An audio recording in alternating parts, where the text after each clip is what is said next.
The no true Scotsman fallacy is an informal logical fallacy that occurs when someone modifies a universal generalization in the face of a counterexample, rather than accepting that the original claim was false.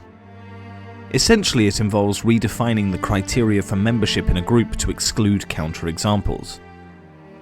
The term was coined by the philosopher Antony Flew in his 1975 book, Thinking About Thinking, Do I Sincerely Want to Be Right?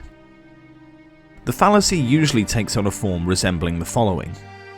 Person A says all members of group X have characteristic Y.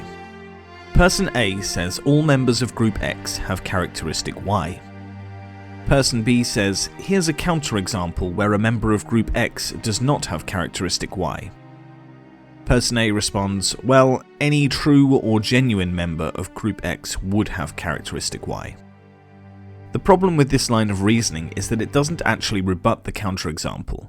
Instead, it shifts the goalposts, changing the original claim to exclude the counterexample. Let's say someone argues that no true American would ever disrespect the flag. But then someone points out that John, who was born and raised in America, burned an American flag during a political protest. The person then retorts, well, John isn't a true American.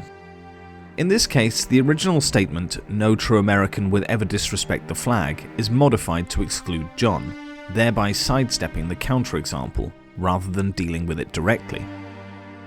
The person who made the original claim avoids having to admit that their claim is too sweeping and inaccurate by altering the criteria for what constitutes a true American.